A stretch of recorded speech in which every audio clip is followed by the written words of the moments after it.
Quoi de mieux pour parcourir les routes de montagne enneigées de Forza Horizon 5 qu'une magnifique Mercedes C63 AMG Black Series. En vrai, je pense que n'importe quelle autre voiture du jeu serait plus adaptée à ce genre de route, mais cette voiture est tellement cool, fallait absolument que je fasse un épisode dessus. Cette vidéo est donc le deuxième épisode dans ma série de vidéos des classiques de Forza, série de vidéos dans laquelle je mets en avant des voitures qui ne sont pas des nouveautés Forza Horizon 5, mais qui, même après quelques années, restent vraiment indémodables et restent des voitures vraiment super cool à conduire. J'espère que ce deuxième épisode vous plaira autant que le premier. Si c'est le cas, n'hésitez pas à le dire en commentaire, comme ça je me motive pour faire le troisième épisode dans la foulée. N'hésitez pas à me dire un petit peu ce que vous en pensez, à suggérer des modèles pour cette série de vidéos, même si j'en ai plein en tête.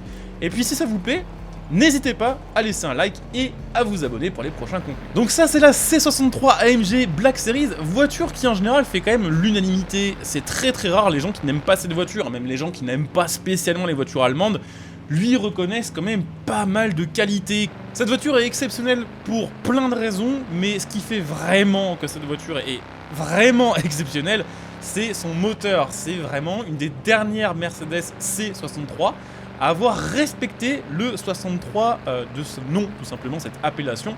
Après ça, les classes C AMG n'ont fait que dégringoler en cylindrée, puisque là, on a toujours, et c'est quand même assez exceptionnel, un V8 atmosphérique de 6 litres 2 de cylindrée. Je sais pas si vous vous rendez compte à quel point c'est incroyable d'avoir fait ça et d'avoir mis ça dans cette voiture.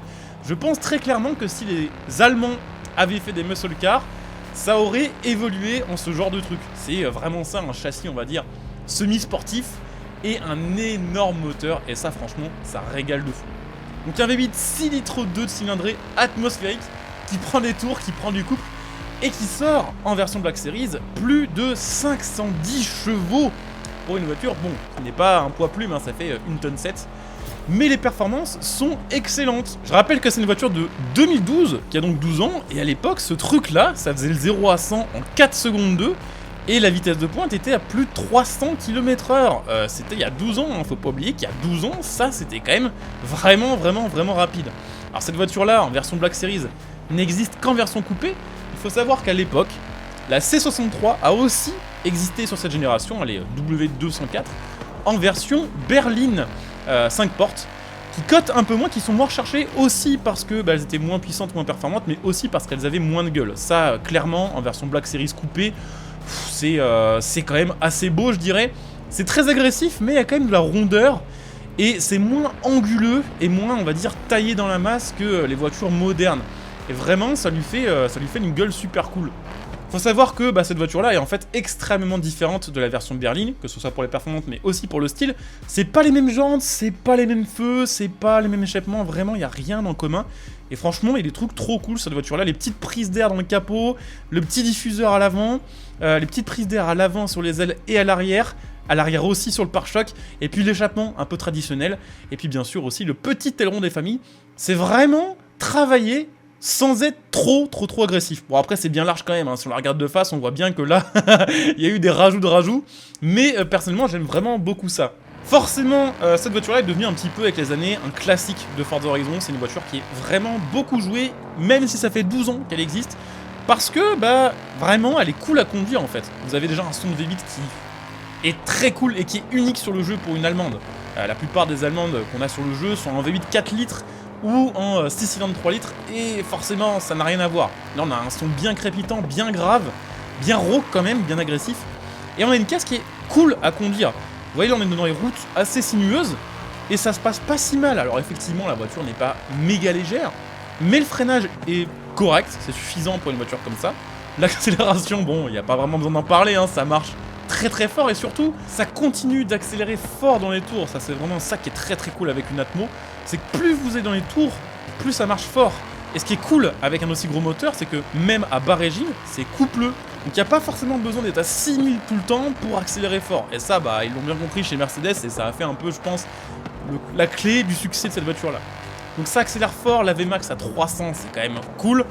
On est sur une caisse qui est en catégorie A d'origine, et puis franchement, le châssis est pas dégueu. Je pense que c'est une des premières fois que je conduis cette voiture-là sur Horizon 5. Et en fait, je suis surpris de voir qu'elle est plus maniable que sur Horizon 4. Ok, elle drift, elle traverse un peu, voilà, ça survire un peu, on sent que c'est pas léger, mais le châssis en fait est pas traître du tout, et c'est assez précis du moment qu'on a freiné assez tôt. Et ça c'est vraiment un truc plaisant, la caisse est cool à conduire en toutes circonstances. Je vais vous montrer aussi la vue intérieure. Alors l'intérieur je suis un peu moins fan, je vous avoue que j'aime pas sur les C AMG et sur la AMG tout court en fait de cette génération là, j'aime pas les compteurs. Alors ça c'est un petit défaut, c'est pas très grave, mais ça fait trop voiture de vieux. Je vais résumer ça comme ça, même si c'est peut-être pas un super argument. Mais le fait en fait que l'aiguille soit que partiellement visible, je trouve que ça réduit vachement, on va dire, le visu de la sensation d'accélération. Après, à côté de ça, franchement, c'est assez classe, assez sobre, tout en étant un peu sportif. Il y a un peu de carbone. Le volant, il est ok, même si il mériterait peut-être d'avoir un peu plus de détails sportifs. Puis bah, le reste, au final, c'est du C classique, mais un peu sportivisé. Et franchement, je trouve que ça marche de fou. Comme cette voiture, elle marche de fou. Vraiment, c'est un banger. Même si cette voiture-là est plutôt ok en virage, ça reste quand même plutôt une voiture d'autoroute. C'est pour ça que je vous propose de faire une petite accélération quand même, histoire de voir ce que ça donne d'origine, avant d'aller éventuellement modifier des trucs dessus côté performance. Ah bah, y a un petit gars en Mustang de l'autre côté là. C'est un peu la Mustang allemande ça au final. Hein. On peut dire ça comme ça. Allez, let's go. On va se mettre en vue intérieure. Ah, il y a quand même des petits... j'ai pas vu les liserés rouges sur le côté. Un peu de carbone sur les portières. Enfin, sur l'intérieur des portières. Le petit logo MG. En vrai, ça rigole. Cette voiture est trop chouette. Et puis, ouais, je le disais, cette voiture, putain, elle marche. Hein. Mais surtout, cette voiture-là a été vraiment une des dernières à vraiment respecter le blason 63 AMG. Après ça, ils ont commencé à mettre des V8 4 litres. Des turbos hein, qui marchent très très fort. Et les AMG de maintenant avec des turbos sortent 600 chevaux, c'est un truc de fou. Et puis bah là plus récemment par contre ils ont fait un truc un peu criminel. C'est que ils ont commencé à proposer des C63 sur la dernière génération avec le 4 cylindres de la A45 mais hybridé. Donc ça fait, je crois que ça fait 600 chevaux, effectivement ça marche très bien pour le 0 à 100. Même le 0 à 200 après ça il paraît que ça marche pas si fort.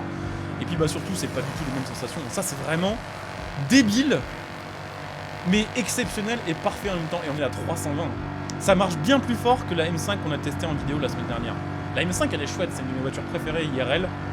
Mais là, on est à 320 et il me reste une 7ème. La 7ème écho à 320 km/h qui fait plaisir. Donc vous l'aurez compris, cette voiture en fait elle a pas beaucoup de défauts. Et en fait ce qui est surtout assez marrant que cette caisse là, c'est que de base, cette génération de Mercedes, la W204, en 5 portes, donc classique, vraiment tout ce qu'il y a de plus classique, elle fait vraiment voiture de papy. Hein. Même en version AMG, elle est pas si expressive que ça. Mais en version basique, vous avez vraiment l'impression... Ah, il y a un kit Liberty Walk. Oh. Ouais, on verra si on le met. Mais oui, en version classique, la W204, c'est vraiment voiture de grand-père. Même si les moteurs les plus petits font au moins 160 chevaux, ça reste un truc de grand-père. Oh. Oh le son du... Ah, on va mettre l'échappement course quand même. On va mettre les imbracables modifiés aussi, histoire de prendre plus de tours. C'est toujours satisfaisant. Et puis plus gros cylindré aussi, hein, pour avoir du couple encore plus tôt. Ça nous fait 600 chevaux. Oh, 600 chevaux, ça tue quand même hein, sur une caisse aussi courte que ça. On va modifier 2-3 trucs, je sais pas vraiment ce qu'on va changer. En fait, c'est une voiture qui monte assez rapidement quand même en indice performance sur le jeu, parce qu'en fait, la puissance de base est tellement élevée que dès que vous commencez à changer 2-3 trucs de tenue de route, vous montez en classe S. Donc forcément, cette voiture-là doit monter en top S1, on a dit sans trop de soucis. Bon après nous c'est pas notre but, je pense qu'on va juste... Ah on est déjà en gomme course de base, en sport. Est-ce qu'on se met des semi-slick? Bah au final j'ai pas mis des semi-slick tout simplement parce que j'ai peur que la voiture grippe un peu plus et qu'on perde ce côté un peu drift propu, un peu débile avec cette voiture-là. Bon après forcément là avec plus de chevaux ça va peut-être un peu moins gripper, mais je pense qu'on préservera plus le comportement d'origine comme ça. Ah ouais, il y a petit kit bonus là, ok. Plutôt sympa. En vrai, petit aileron... Ouais non, en vrai, il est plus grand que ce que je pensais. Il est pas moche, mais j'avoue que je préfère sans. Voilà, en fait, on va laisser l'aileron de base. Alors, je vais quand même vous montrer les peintures de cette voiture-là, pour ceux qui aiment bien voir un petit peu ce qui est dispo. Il y a du jaune. Oh, alors ça, par contre, ça, c'est criminel. Ok, ça fait voiture de méchant, mais... Les peintures mat, ça casse toutes les lignes de la voiture en fait, on a l'impression de voir un truc qui a été peint à la bombe et ça fait vraiment pas ressortir ses formes. En blanc, en gris, elle est ok, mais franchement en rouge, elle est juste exceptionnelle. Bon bah forcément, ça marche plutôt bien, ça marchait déjà bien tout à l'heure mais avec un peu moins de poids, un peu plus de chevaux et un châssis un peu plus sportifisé. Ah ça marche quand même très très bien cette voiture là. J'espère qu'un jour, on aura quand même l'occasion de revenir à des voitures comme ça, c'est vrai que plus le temps passe, plus ce genre de voiture devient rare chez les constructeurs. On a des voitures sportives qui sortent toujours, on a des voitures avec de très gros blocs, mais on n'a plus rien dans ces tarifs-là qui permettent d'avoir des trucs aussi exceptionnels. Alors après, on est quand même sur une voiture qui déjà n'est pas donnée, hein. Je crois qu'à l'époque, ça valait plus de 190 000 € neuf, ce truc-là. AMG, ça a toujours été cher, et cette voiture-là étant la Black Series, donc l'édition limitée, l'édition sportivisée de la C63 AMG, qui est déjà plus rare qu'une C normale, forcément ça coûte un peu cher. Putain, la tenue de route, elle est grave cool par contre, je m'attendais pas à dire ça à propos de cette caisse-là, mais elle passe bien, de fou en fait. Mais ouais, 194 000 €, même si vous mettez ça dans une voiture aujourd'hui, bah ouais, vous avez du V8 4 litres, vous avez éventuellement des 6 cylindres 3 litres turbo, ce genre de truc. Mais en Atmo, ça n'existe plus en fait, c'est très très rare maintenant les voitures Atmo. Si vous voulez de l'Atmo maintenant, bah faut avoir un tout autre budget en fait, faut être capable d'acheter une Aston Martin, une Ferrari ou une Gordon Murray, et là bah c'est x2, x3 le prix. Le moteur Atmo, c'est un petit peu en voie de disparition pour les sportives. J'espère que un jour, on reviendra un peu en arrière à ce niveau-là, parce que les voitures atmosphériques, une fois qu'on y a goûté, c'est très très très difficile de repasser une voiture turbo. Bon là je parle pas sur le jeu, je parle en vrai, vous l'aurez compris. Les turbos c'est cool, le coup de pied au cul et tout, mais un Atmo ça a tellement plus de caractère. J'espère un jour cette vague-là reviendra. On espère, hein, avec les carburants de synthèse, avec l'hydrogène et autres, peut-être que un jour on aura le retour du C63 avec un vrai moteur 6 litres 2. Ça ce serait vraiment exceptionnel. Quoi qu'il en soit, cette voiture, c'est vraiment une caisse que je vous conseille d'essayer. Je suppose que la plupart d'entre vous, vous l'avez déjà roulée, vous la connaissez. Peut-être même que certains y ont joué. On joue avec, pardon, sur Forza Horizon 4, sur les motorsports et tout. C'est une caisse qui plaît, c'est une caisse que j'aime et c'est une caisse que j'ai aimé vous montrer aujourd'hui en vidéo. J'espère que ce deuxième épisode vous aura plu. On va se refaire peut-être une petite pointe sur l'autoroute quand même, histoire de... Bon, faut le dire aussi, les gens en général, ce qu'ils aiment bien sur cette voiture-là, c'est vrai que c'est aussi un peu son comportement de drifteuse. Et bah c'est vrai, ça glisse très fort et ça glisse de manière, on va dire, assez saine en fait. Dès que la voiture part, vous maintenez les gaz, vous mettez un petit coup de frein si vous voulez prolonger et ça enchaîne vraiment super facile. C'est vrai que ne pas drifter en C63, ce serait presque un peu criminel. La plupart des gens qui achètent ce genre de voiture finissent toujours par s'amuser un peu en glisse. Et ça se comprend, hein, la caisse, on dirait qu'elle a été faite un peu pour ça, mine de rien. Donc on va rejoindre l'autoroute. Et on va se faire une petite pointe avec. Bon, on avait déjà pris 320 d'origine tout à l'heure. Je pense qu'on devrait reprendre 330 sans trop de soucis. En tout cas, j'espère que cette vidéo vous aura plu sur cette ce deuxième épisode tout simplement de cette série-là. Si c'est le cas, comme d'hab, je compte sur vous pour le montrer, pour le dire et pour soutenir la chaîne gratuitement. Il y a plein de choses pour soutenir la chaîne gratuitement. Vous pouvez utiliser mon lien Twitch pour me rejoindre en live. En ce moment, je fais pas mal de let's play, des jeux anciens, des jeux récents, je fais de tout. Donc n'hésitez pas à venir me follow.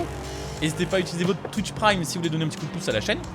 Et puis pensez aussi, pourquoi pas, à utiliser mon lien Instant Gaming que vous trouverez dans cette vidéo. Je rappelle que ce lien vous permet d'acheter vos jeux, vos cartes d'abonnement, que ce soit du Game Pass, du Xbox Live, du PSN, enfin bref, tout ce qui existe, moins cher en donnant un petit coup de pouce à la chaîne. Donc bah pensez-y, hein, tout ça c'est tout bénéfique pour tout le monde et c'est vraiment un gros coup de pouce pour la chaîne. Allez, on va rejoindre l'autoroute. Est-ce qu'on part sur un petit 330 en VMAX? Je sais plus combien on avait mangé avec la E60 avec les améliorations. On l'avait amélioré à peu près pareil en fait. Et on avait eu à peu près, je pense, le même genre de performance. C'est vrai que le rond-point il est fat. Forcément, dans une voiture comme ça, je pense que c'est difficile quand on va en rond-point de pas faire ce genre de pitrerie. Les voitures sont faites pour ça, on va en profiter. Bon, on va rejoindre quand même la ligne droite. C'est vrai qu'elle est tellement facile celle-ci. Elle est parfaite. Elle est vraiment chouette de fou celle-ci. Allez, let's go.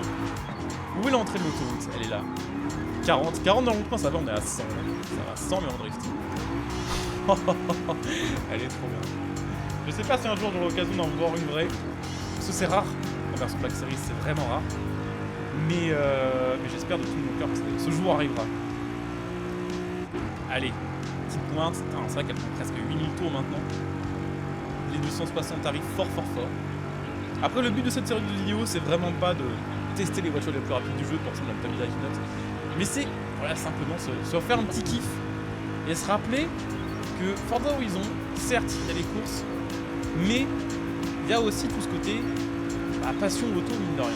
Ça a peut-être un peu disparu depuis Horizon 3, un petit peu, voilà, c'est plus faible qu'à cette époque-là.